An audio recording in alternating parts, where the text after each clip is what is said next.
Okay, folks, let's take a closer look. Okay, this is the onboard charger.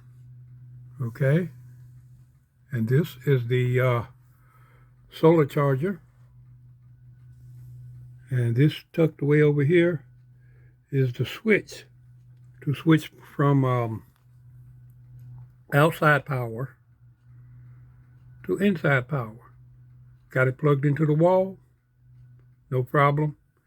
It'll charge the battery while disconnecting the inverter. And it'll run everything that's hooked up to the outlets. Okay? Now here are some stuff that I still have to install. Some fuses, the remote switch, and the battery power disconnect. That's what I got to do, yeah.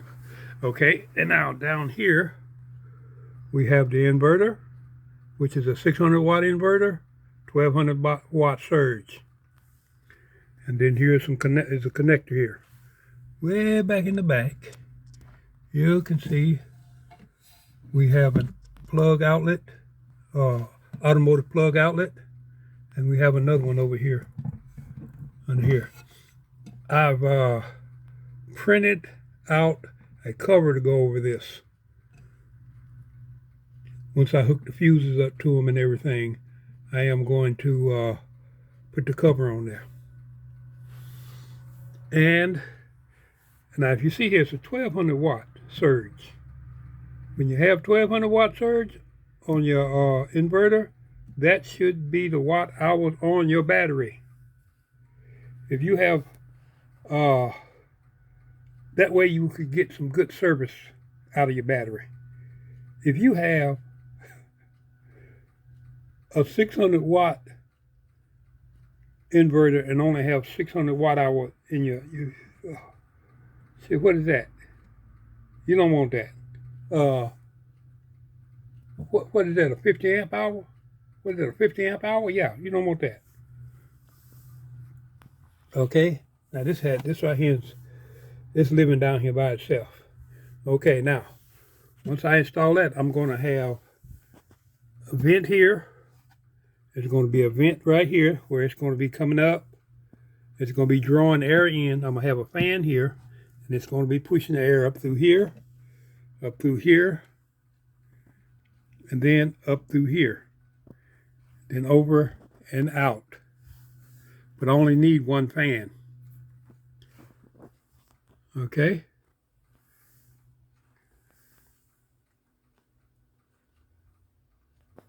Now let's see what we have on the back. Okay, let's look at what's on top. This is a little charging station that I had laying around. Forgot about it, saw it and said, hey, look, okay. And I know yours are not going to be this junky, but I just want to fill it up to see what it looks like. But you're going to start out all neat and nice and everything, but you're going to end up, the more you find, the more you're going to be wanting to charge, put it on there. Okay, because this thing is really convenient. You can really use something like this. Okay, now, again, let's go to the back. Good thing it's on wheels. We can just wheel it around. We can just wheel it around. Now you're going to look back here and you're going to say, now you know why I did not want to put this on the front. Put it on the back. You got two lighter plugs here. You got the plug in from the external power. You can plug this up to a generator. You can plug it up to the outlet in your wall, or do that. And of course, this right here is the solar cables.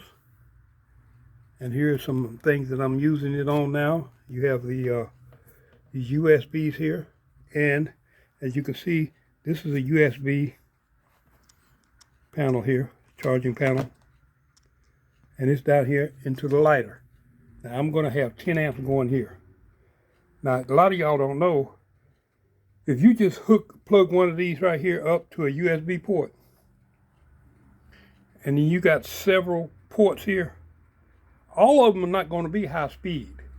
You got all these ports. You're only going to get so many amps out of that plug. That's why I want this high speed coming out of this 10 amp plug here, going into here. That way it can carry the load. But if you only got 2 or 3 amps coming out of a USB port, you're not going to get 3 amps from into all of these here. Okay, it's going to be divided up. Some of them don't even have but 2 or 3 high-speed ports. Okay, so yeah, do it like that. That's the name of that. Okay, we've got that back in its place. And this is what it looks like. And yeah, there you go. Now this can run with the controller that I have. You can have 400 watts coming in. You only really need 200 watts of solar panel. But if you want it, it would be a quick recovery when the sun come up in the morning, no problem. And there you go.